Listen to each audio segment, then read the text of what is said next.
shortcut ko na lang po. So, bago po, umapply po ako sa Hong Kong.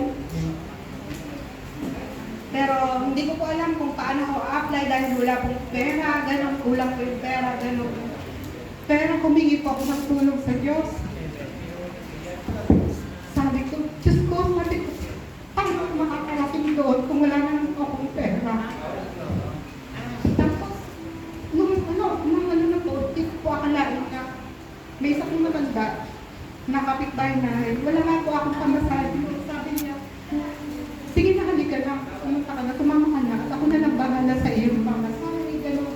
Sabi ko, anong test? Sabi ko, wala akong test eh. Sabi ko, tapos nung ano na po, ayun na po, patuloy na po yung gano'n, nakapunta po ako doon. Pero talagang kumapit lang po ako sa Diyos. Lahat po ng problema, lahat po inalapit po natin sa Diyos. Tapos nung papunta na naman po ako sa Russia, sabi ko, Lord, sabi ko, ang target ko po sana Canada, kaya lang kulang po yung yung 72 units dahil yun po ang hinihiling nila noon. 72 units, pero wala po akong 72 units noon. Kaya sabi ko, Lord, sabi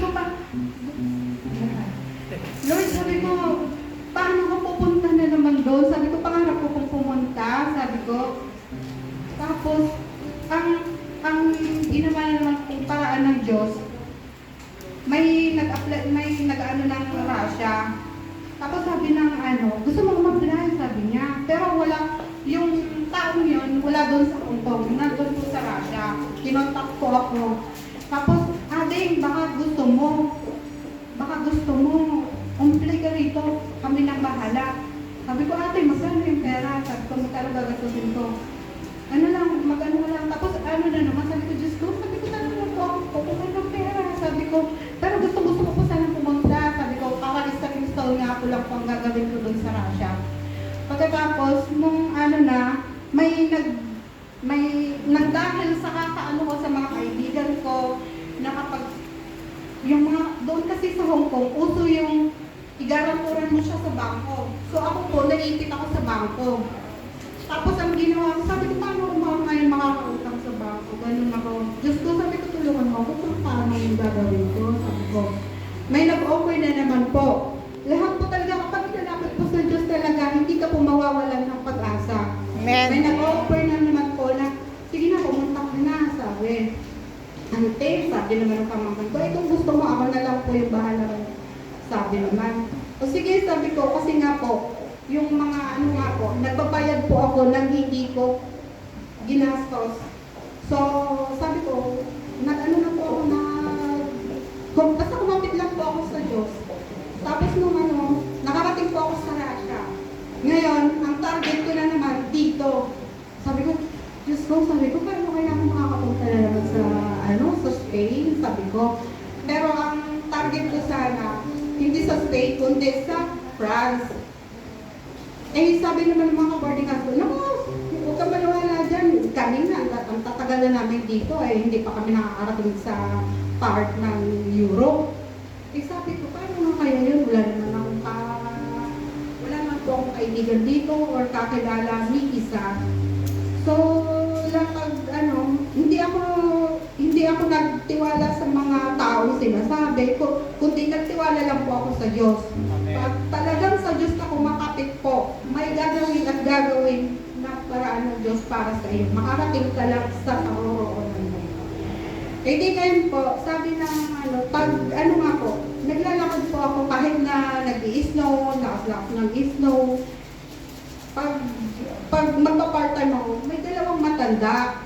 Doon sa may malapit, sa may, KFC yata. Tapos may malapit sa tapos pag kasi sila doon, naka-meal sila na humihingi ng konting tulong sa mga naglalakad. Ang ginagawa ko po, porque hindi naman po ako may pera, gano'n, hinahatian ko po sila kahit na kada po daan ko doon, nandoon po sila. Kapag nakikita na nila ako, tumatayo na sila. Parang natutuwa na sila kahit na konting tulong lang yung binibigay mo sa kanila. Parang tuwang-tuwa na po. Ang ginagawa ko na kung minsan, dahil talaga kahit na umuulan na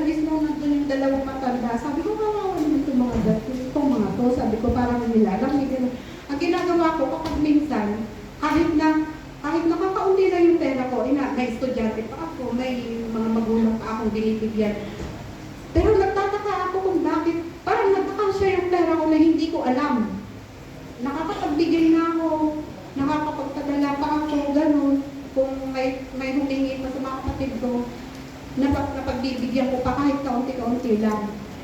Tapos nung ano na, pag nakikita na ako ng dalawang matanda, tumatayo na. Tapos magdagano din, gumagano na lang ako. Kasi alam na naman nilang may bit-bit ko ako. Iba lang yung bit-bit ko. Ang ginagawa ko, bumibili ako doon sa supermarket. Kasi matadaan ko na po sila ay bumibili na po ako ng mga tinapay kasi nga ang mga Russian naman, ang pagkain lang talaga nila is yung maitim na tinapay. Yun po, mahal na po sa kanila yun, yung maitim na tinapay. So lahat ng gano'n, kada ano po, binibigyan ko po sila. Kapag nag-share ka po ng taus-puso din may darating. Eh ngayon po, may na ano na po yung visa ko papunta rito.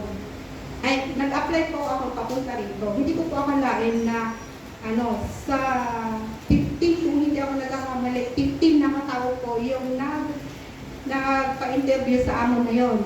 Tapos hindi ako naman, Diyos ko, sabi ko, tatanggap kaya ako ito. Eh, wala naman po akong parang yung mga kasabayan ko nga po ay may mga pera dahil mayroon na po sila doon, matagal na po sila sa Russia, eh ako parang wala rin. Tapos nung magkataon na